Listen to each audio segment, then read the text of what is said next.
Mr. President, the Senate will soon vote to confirm Judge Sotomayor. In doing so, we will not only make history, but we will stand witness to a coming of age of America. Our founders devised a unique experiment in a new form of government built on tolerance, equal rights, justice, and a constitution that protected us from the mighty sword of tyranny. It was a revolutionary notion that in this new nation, no one would be bound by an accident of birth. No one would be limited by their economic or social circumstances. In America, we have come to believe that all is possible. Mr. President, today, on the anniversary of the signing of the Voting Rights Act, at the other end of Pennsylvania is an African American sitting in the Oval Office. This is America.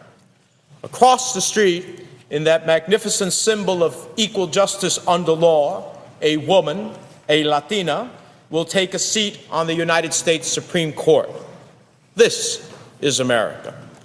In this chamber, this senator respectfully stands before you, born in the same year as Judge Sotomayor, and in similar circumstances, raised in a tenement in an old neighborhood in New Jersey, the son of immigrants, first in my family to go to college.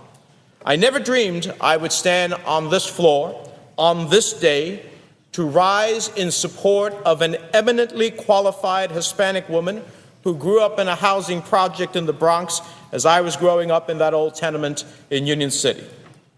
Yes, Mr. President, this is America. It is the America our founders intended it to be.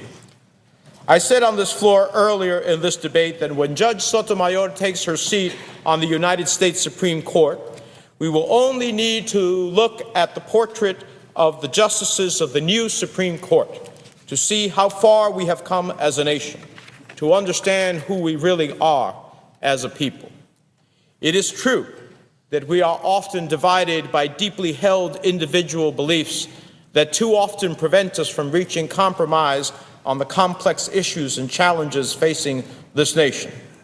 But in America, we are entitled to our individual beliefs. We are entitled to hold them firmly, passionately, with resolve, reason, and fairness. We are free to fight for them with every fiber of our being, to express them, to shout them from the rooftops if we like. Put simply, all of us see the world differently. All we can ask of ourselves, all any of us can ask, is that wisdom, intelligence, reason, and logic will always prevail in every decision we make. I have said before on this floor, and I will say again, who we are is not a measure of how we judge. It is merely one part of the many-faceted prism through which we see and analyze the facts. The real test is how we think and what we do. And I know in my heart and in my mind, Judge Sotomayor will do what is right for America. Now, the worst her opponents have accused her of is an accident of geography that gave her the unique ability to see the world from the street view, from the cheap seats. I know that view well. I know it very well. It gives us a unique perspective on life. It allows us to focus a clear lens on the lives of those whose struggles are more profound than ours and whose problems run far deeper than our own. The view of the world from a tenement in Union City remains with me today, and it will remain with me all of my life, just as the view from that housing project in the Bronx will remain with Judge Sotomayor. It is a part of who she is, but let us be clear, it is not, nor has it been, how she will judge. It is the long view of America, a wide, inclusive view, often profoundly moving, sometimes heartbreaking, and it gives her an edge, for she may see what others cannot. And I truly believe that is a gift that will benefit the nation as a whole. So I call on my colleagues to step back, take the long view, think of what our founders hoped for this nation, and let us vote. History awaits. And so does an anxious Hispanic community in this country.